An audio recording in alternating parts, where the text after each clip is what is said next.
Good morning student, SSC classes में आपका स्वागत है। तो आज हम बात करने वाले हैं 12th क्लास के हिंदी के पहले चैप्टर बातचीत की। तो यदि आप अभी तक चैनल को सब्सक्राइब नहीं किए हैं तो चैनल को सब्सक्राइब कर दीजिए और बेल आइकन भी प्रेस कर दीजिए, ताकि मेरा आने वाले एजुकेशन से रिलेटेड किसी भी प्रकार का वीडियो आपके पास सबसे पहले पहुँचे। तो आइए आज हम लोग जानते हैं पहले आपके हिंदी सिलेबस के बारे में।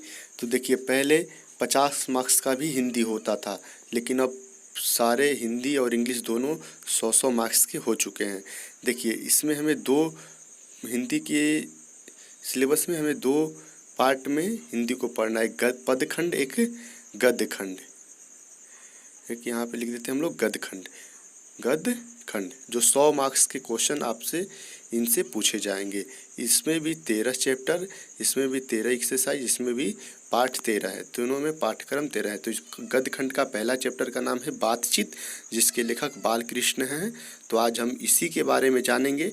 तो आइए देखते हैं कि बातचीत के लेखक बालकृष्ण भट्ट के परिचय के बारे में जानते हैं, इनके बारे में। तो लेखक देखिए, इसके बालकृष्ण भट्ट हैं, जिनका जन्म 23 जून 1844 ईस्वी में, निधन 20 जुलाई 1914 ईस्वी में हुआ है।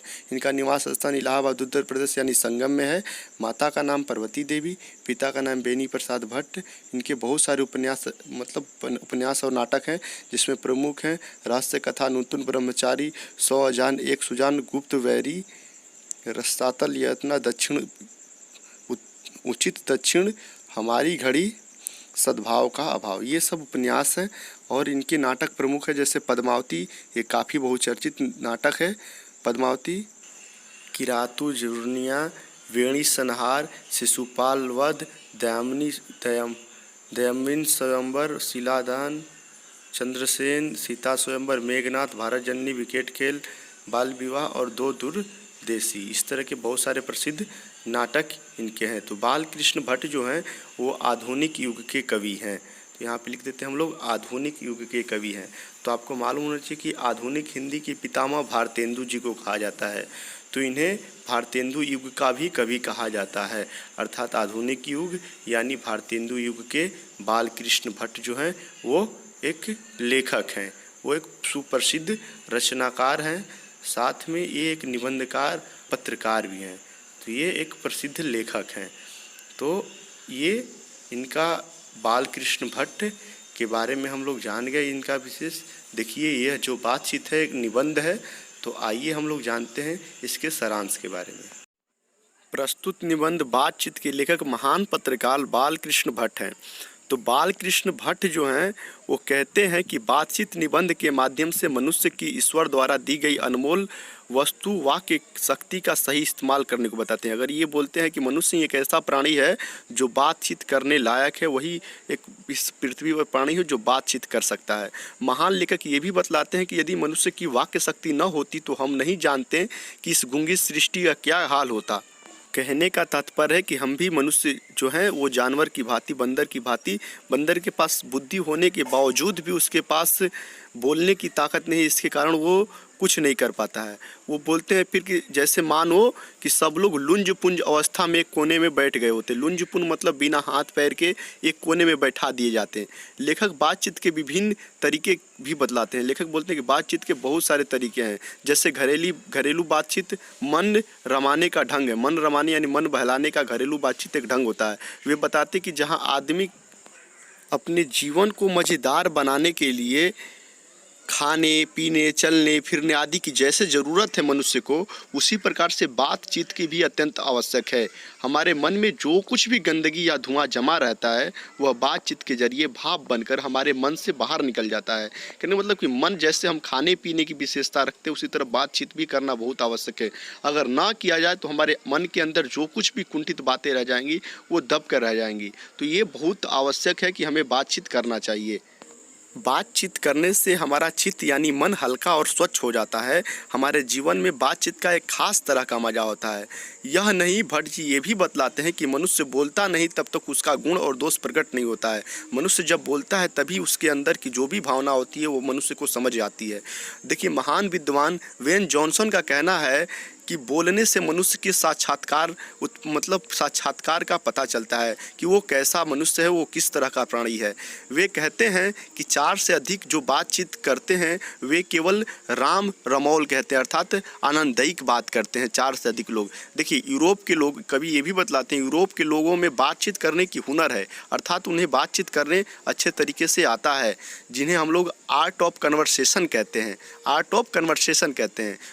बालकृष्ण भट्ट जो हैं ये भी बतलाते हैं कि बातचीत करने का सबसे उत्तम तरीका यही है कि हम अपने अंदर वो शक्ति पैदा करें, अर्थात हम अंदर की अपने भावनाओं को समझें और हम अपने आप अर्थात खुद से भी बात कर सकें, ये बोलते हैं बालकृष्ण भट्ट जी। तो इस प्रकार से इसका सारांश हो सकता है।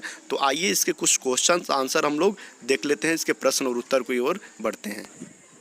तो पहला क्वेश्चन है आपको कि अगर ये जो क्वेश्चन है आपका देखते हैं कि पहला क्वेश्चन है, अगर हम वाक्य शक्ति न होती तो हम क्या कर पाते हैं। अगर हमारे अंदर वाक्य शक्ति न होती तो हम क्या करते हैं। तो अगर हमें वाक्य शक्ति न होती तो हम समस्त सृष्टि गूंगी प्रतीत होती, सभी लोग चुपचाप बैठे रहते हैं और हम जो बोलकर एक दूसरे से सुख दुख का अनुभव करते हैं वह शक्ति न होने के कारण एक दूसरे के कह सुन भी नहीं पाते, वो अनुभव नहीं कर पाते। तो ये बात है, अगर हमारे अंदर वाक्य शक्ति नहीं होती तो हम कुछ नहीं कर पाते, हमारे अंदर जो भी भावना है वो सब दब करके ख़त्म हो जाती। ठीक है, ये बात याद हो जाना चाहिए।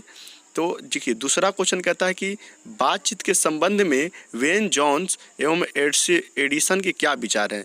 तो इसमें देखिए क्या कहते हैं कि बातचीत के संबंध में वेन जॉन का राय है कि बोलने से मनुष्य के रूप का पता चलता है। अगर मनुष्य चुपचाप रहे तो उसके गुण दोष का पता नहीं चल पाएगा।